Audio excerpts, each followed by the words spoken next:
was a Christmas present nobody wanted, yet another attack on the power system in the U.S.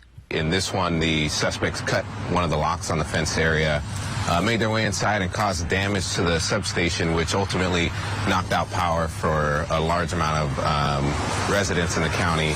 In Washington state, this attack and two others knocked out power to about 14,000 customers. All three happened in the middle of the night on Christmas Day, causing power outages. Nothing was stolen from either or any of those facilities, so there's a good possibility they are related. The attacks were the latest in a rash of incidents. Politico reports that 2022 had the highest number of attacks on the nation's power grid system in a decade. More than 100 physical and cyber strikes through August. Recent months have seen damage to substations in Ohio, Oregon, and North Carolina.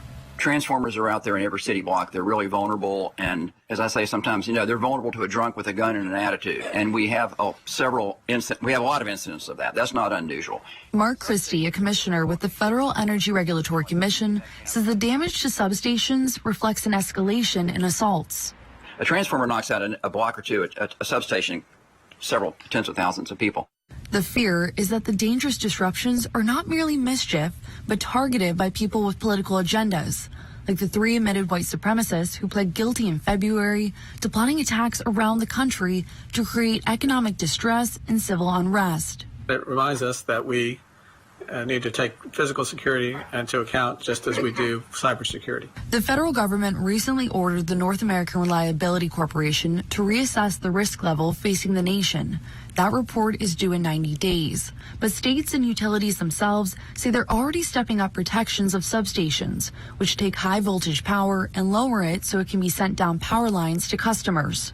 We're used to dealing with natural disasters causing power outages that affect all of our members. And if it's deliberate, that just, it raises everybody's stress level because now it's a new element of surprise to the industry. Community Electric Cooperative serves about 12,000 customers in rural areas of Hampton Roads, Virginia. Though it hasn't had any attacks, the company heightened security after the attacks in North Carolina. We have security measures in place that are multi-layered approach. In Wisconsin, We Energy says it has 24/7 surveillance of its substations, specially trained employees focused on preventing cyber and physical attacks, and it partners with law enforcement. We're not just serving your house and your computer, your Wi-Fi. That's important. We're also serving hospitals, police stations, fire departments. While cyber attacks have gained much of the attention in recent years, physical attacks can actually knock power out longer.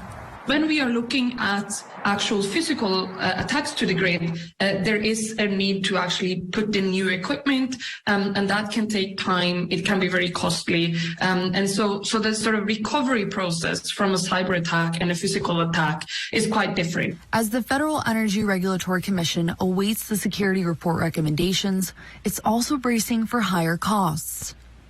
And I'm sure you're going to come back with a new regulation. It's going to be tougher, but it's going to cost money. And I hope this doesn't all flow through to ratepayers. Christie and others are looking to the federal infrastructure bill signed by President Biden to help offset those costs. Meg Hilling, Newsy, Chicago.